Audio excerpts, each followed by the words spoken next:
पाहिलं असेल मागच्या आठवड्यात ज्या काही घटना आपल्या महाराष्ट्रात झालेल्या आहेत, मग अनेक शहरांची नावं पुढे आली. त्याच्यात नांदेड अत्यंत दुर्दैवी आहे. तिथे आम्ही आता इथून पुढे जाणार आहोत. नांदेडच्या हॉस्पिटलला देखील भेट देणार आहोत. छत्रपती संभाजीनगर असेल, नागपूर असेल आणि मग वेगळ्या वेगळ्या शहरांमधून काही काही घटना पुढे यायला लागल्यात. काही आपल्याच माध्यमातून असं देखील यायला लागलं की साधारणपणे सरकारी हॉस्पिटल्समधून कुठची औषधं घ्यायची ही सांगितली जातात, पण मग आमच्याकडे औषधं नाही आहेत, पलीकडून घ्या किंवा दुसऱ्या हॉस्पिटलमधून घ्या, दुसऱ्या दवाखान्यातून घ्या, दुकानातून घ्या. हे थोडं वातावरण सगळीकडे दिसायला लागलं होतं आणि ते एकदमच जनतेसमोर आलं. ह्याच्यात करायचं असतं तर कोणी राजकारण करू शकलं असतं, आम्ही देखील आंदोलनं करू शकलो असतो, मोर्चे काढू शकलो असतो. पण मूळ मुद्दा असा येतो की आपल्याला आठवत असेल 29 जुलैला मी ट्विट केलं होतं मुंबईच्या काही हॉस्पिटल्सबद्दल. त्यावेळी शिवसेनेनी KM हॉस्पिटलच्या काही लोकांना सोबत घेऊन आम्ही मोर्चा देखील काढला होता. आणि हा मोर्चा कोणाच्या विरोधात नाही, तर सरकारचा डोळे उघडण्यासाठी होता. कारण सायन हॉस्पिटल असेल त्यावेळी मी जे ट्विट केलेलं, काही वेगळ्या वेगळ्या हॉस्पिटल्समधून राज्यभरातून मला मेसेजेस येत होते की औषधं कमी पडत आहेत, IV फ्लुइड असतं ते कमी पडतंय, एक्सरेची जी फिल्म असते स्टॉकमध्ये ठेवायची असते ती फिल्म कमी पडत होती. आणि एकंदर डॉक्टर्सवर प्रेशर वाढत चाललेलं, डीन्सवर प्रेशर वाढत चाललेलं की औषधं नाही आहेत, मग नक्की करायचं तरी काय. कारण पहिली गोष्ट म्हणजे औषध दिलं तरच जे काही असतात लोक ते बरे होत असतात. आज देखील आम्ही इथे आलेलो आहे ते कोणावर आरोप लावण्यासाठी नाही, कुठचे आंदोलन करण्यासाठी नाही, पण इथे नांदेड आणि नागपूर हे तिन्ही गोष्टींकडे, तिन्ही शहरांकडे चाललोय थोडी परिस्थिती समजून घ्यायला.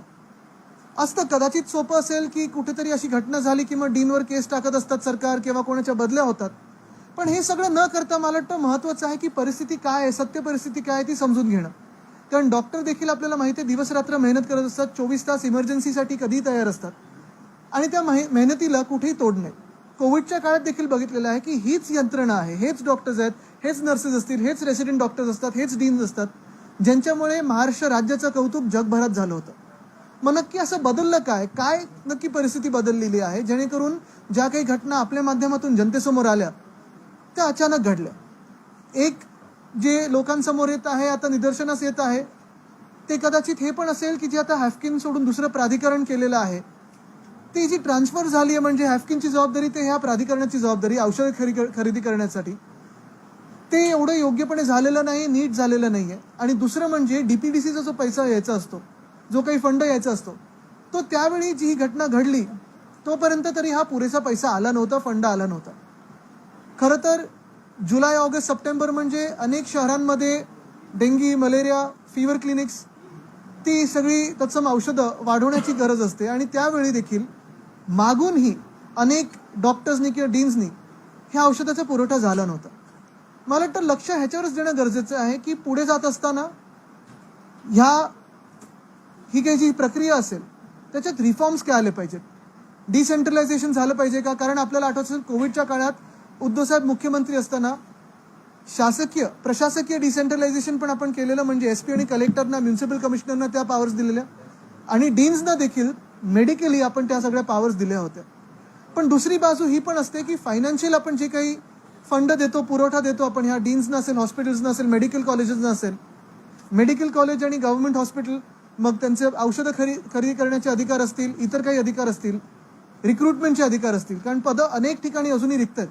ह्याच्यावर थोडं लक्ष देणं गरजेचं आहे. मला वाटतं सन्माननीय हायकोर्टाने देखील ह्याच्यात सुमोटो ही जी केस घेतलेली आहे त्याच्यातून पुढे हीच अपेक्षा असेल की रिफॉर्म्स काहीतरी ॲडमिनिस्ट्रेटिव्ह आणि फायनान्शियल हे येणं गरजेचं आहे. आणि हे सगळ्याच डीन्सना, डॉक्टर्सना विश्वासात घेऊन हे सरकारने केलं पाहिजे.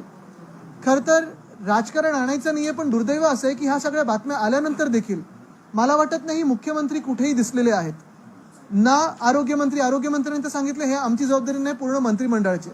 ठीक आहे, तुम्ही राजीनामा देणार नाही आम्हाला माहिती आहे, कारण तुमच्यात तेवढी हिंमत नाही, लाज उरलेली नाही, पण जबाबदारी ढकलू तरी नका, ही आमची विनंती राहील. निओनेटल डेथ्स खूप होत आहेत.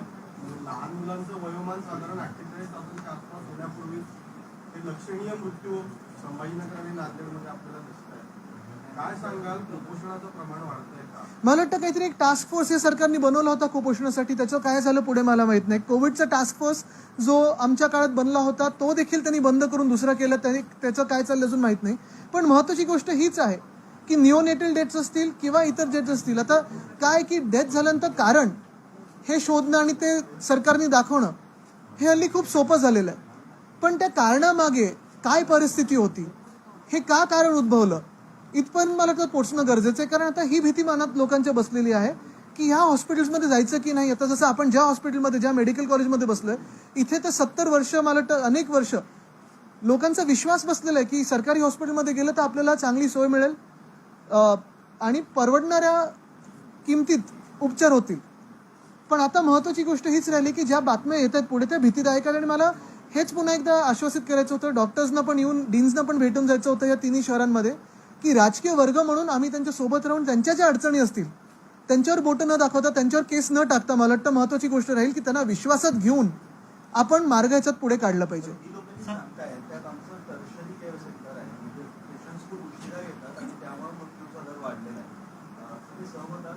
मला वाटतं बघा, हे आता कसं असतं की परत एकदा मी सांगतो, सरकारी उत्तर एक असेल, दुसरं म्हणजे खरी अडचण कुठे आहे, तर औषधं होती की नव्हती इथपर्यंत पोहोचणं. आणि हे नुसतं ह्या शहरात नाही, ह्या कॉलेजमध्ये नाही, तर पूर्ण महाराष्ट्रभरात आहे. आणि मी जसं सांगितलं ना परत, की ह्याच्यात आरोग्य खातं असेल, वैद्यकीय शिक्षण खातं असेल, जे प्राधिकरण बनलंय, ह्याच्यातून कोणीतरी जबाबदारी घेणार आहे की नाही. जबाबदारी घेणारं तर कोणतरी पाहिजे की चला आम्ही सरकार आहोत, आम्ही सरकारमध्ये बसलो आहोत, ही घटना झाली, ह्याच्यात आम्ही चौकशी करू, पण ह्याच्याही पुढे जात असताना हे हे हे हे आम्ही करू. हे अजून कुठेही होताना दिसत नाहीये. परवाकडे जर तुम्ही आरोग्यमंत्र्यांचं स्टेटमेंट बघितलं, आता आरोग्य खातं, वैद्यकीय शिक्षण खातं जरी वेगळी वेगळी असली तरी आरोग्य हा शब्द हा महाराष्ट्रासाठी महत्वाचा ना. त्यावेळी आपल्याला पाहत असाल आपण, टोपे साहेब असतील, सगळ्या हॉस्पिटल्स जात होते, अमोद देशमुख जी होते, सगळ्या हॉस्पिटल्स जात होते, मुख्यमंत्री महोदय स्वतः सगळीकडे पाहणी करत होते, ऑनलाईन रोज बैठका चालायच्या सगळ्या डीन्स बरोबर. मला वाटतं जबाबदारी कोणीतरी घेणं गरजेचं आहे. आहे, परंतु या सगळ्या गोष्टी डॉक्टरांवर थोपल्या जातात. आता नांदेडच्या डॉक्टरवर गुन्हा दाखल झालेला आहे, डीनवर गुन्हा दाखल झालेला आहे. आणि जे काही आकडे सांगितले जातात त्यातल्या 50% आकडे असे आहेत की ते डेड बॉडी जिथे आलेले असतात फक्त सरकारी हॉस्पिटलला ते कन्फर्म करावं लागतं. जर डीनवर गुन्हे दाखल होत असतील, पोलिसांवर गुन्हे दाखल होत असतील, जिथे यंत्रणा अपुरी आहे, तिथे गोळ्या औषधी देत नाही, पण डॉक्टरांच्या मॉरलवर याचा इम्पॅक्ट होणार नाही का? कारण यंत्रणा सगळ्यात त्यांच्यावर टिकून आहे. ह्याच गोष्टीसाठी मी ह्या डीन्सना भेटतो आणि डॉक्टर्सना भेटतो, कारण त्यांना विश्वास द्यायचा आहे की तुम्हीच एक चांगला महाराष्ट्र घडवू शकता. पण जे त्या दिवशी पण झालं, तिकडचे खासदार जाऊन ते स्टंटबाजी करून आले, किती घाणेरडी आणि दुर्दैवी गोष्ट आहे की आपण डीन्सना कुठच्या तरी दुसऱ्या कामात लावत आहोत. बघा, मी हे सांगतो की स्वच्छता करणं हे काही चुकीचं नाहीये, त्याचं डिमांड करणं हे देखील चुकीचं नाहीये, पण काहीतरी स्टंटबाजी करून याची स्वतःच्या राजकारणासाठी हे दुर्दैवी आहे. मूळ मुद्दा कुठचा आहे की जे आपण सांगताय की निओनेटल डेथ्स असतील किंवा डेथ्स असतील, हे लोकांसमोर कसं आणायचं, काय म्हणून आणायचं. आणि दुसरी गोष्ट म्हणजे सरकारी कारणं जरी बाजूला ठेवली तरी खरं कारण आता जे जिल्ह्यातून येतं ना, की डीपीसीचा फंड अजून पुरेसा झाला नव्हता, काही काही ठिकाणी फंड आला पण तो परत मागितला गेला ट्रेजरीला. काय होतं, सरकारी चौकशा लागल्या, जसं आता मला वाटतं ते जिथे जालन्यामध्ये लाठीचार्ज झाला, एखाद्या IPS ऑफिसरला सस्पेंड करतील आणि विषय संपवतील. खारघरमध्ये काहीतरी झालं, तो रिपोर्ट सबमिट झाला पण अजून लोकांसमोर येत नाहीये. IAS IPS अधिकाऱ्यांना पकडतील, सस्पेंड करतील, बदली करतील, विषय संपला. पण जे लोक आदेश देतात किंवा हे कार्यक्रम घडवून आणतात, राजकीय लोक जी असतात किंवा सरकारमधली लोक असतात, ते कोणी येऊन पुढे जबाबदारी घेणार आहेत की नाही. तेच 100% तेच सांगतो मी.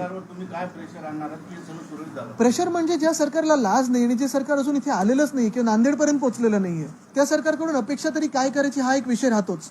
पण दुसरी गोष्ट म्हणजे आम्हाला उद्धव साहेबांनी सांगितलेलं आहे की प्रत्येक डॉक्टर डीनशी भेटा, त्यांना विश्वासात घेऊन त्यात काय सुधार करू शकतो हे तुम्ही आता विषय पुढे आणले पाहिजेत. येत्या अधिवेशन तर आम्ही उचलू, पण एक परत एकदा सांगतो की जे आपल्या माध्यमातून ज्या बातम्या आल्यात ह्या महत्वाच्या आहेत, कारण आपल्या माध्यमातूनच ज्या बातम्या आल्यात त्याच्यावरनं हायकोर्टाने सो मोठं ही केस घेतलेली. पुढचा मार्ग जो काही असेल तो राजकीय लोकांनी, प्राधिकरण माझ्याकडेच असायला पाहिजे का, की खातं माझ्याकडे असायला पाहिजे का, हे सगळं स्वार्थ बाजूला ठेवून ऍडमिनिस्ट्रेटिव्ह आणि फायनान्शियल रिफॉर्म्स काय येऊ शकतात ह्याच्यावर टाइम बाउंड आपण विचार करणं गरजेचं आहे. महाविकास आघाडीच्या काळामध्ये अमित देशमुख जरी घाटीकडे लक्ष दिलं नाही, सत्ताधारी असताना त्यावेळेस कधी लक्ष गेलं नाही, आताचे पण सत्ताधारी जे वैद्यकीय शिक्षण मंत्री तेही कधी येत नाहीत. म्हणजे सत्तेतले जे पक्षातले लोक आहेत ज्यांच्याकडे खाते तेच कधी येत नाहीत, त्याच्यामुळे अशी दुरवस्था झाली. मला वाटतं आपण एक पाहिलं असेल, त्यावेळी स्वतः उद्धव साहेब मुख्यमंत्री असताना एक बैठक घ्यायचे रोज, कोविडचा काळ होता आणि त्यावेळी आपण पाहिलं असेल की जगात कौतुक जे महाराष्ट्राचं झालं ते 2-3 गोष्टींमुळे झालं. एक, संपूर्णपणे डॉक्टर आणि मेडिकल फ्रॅटर्निटीवर, मेडिकल कम्युनिटीवर आपण विश्वास ठेवला. सगळे निर्णय आपले ह्या लोकांच्याच आधारे आपण घेतले होते आणि त्यामुळे आपण खरे आकडे लोकांसमोर आणू शकलो. जो काही उपचार होता तो चांगला करू शकलो आणि कुठेही अशी जी धांदल उडाली आहे तसं झालं नाही. आता दुसरी गोष्ट हीच आहे की आत्ता गेल्या 6-8 महिन्यांमध्ये मी काल परवाकडे पण एका हॉस्पिटलला गेलो होतो. तिथे मेडिकल सुपरिटेंडंट पद रिक्त होतं, डीन पद रिक्त होतं. गेले 8-9 महिने जे काही घोळ चालू आहे तो घोळ कुठेतरी सोडवणं गरजेचं आहे. इन्स्टिट्यूशन डिफॉल्ट ठेवायचे आणि महाआरोग्य शिबिरं घ्यायची. हा पॅटर्न मागच्या 5-10 वर्षापासूनचा आहे, आजचा नाहीये. म्हणून तर पण कधीतरी सुधारणार ना, आपण सुधार तर केलं पाहिजे ना. आता काय झालंय, काही काही जिल्ह्यांमध्ये नेत्यांचे पण प्रायव्हेट कॉलेजेस यायला लागलेत आणि मग गव्हर्नमेंट मेडिकल कॉलेज बंद करायची, हे पण चालू आहे.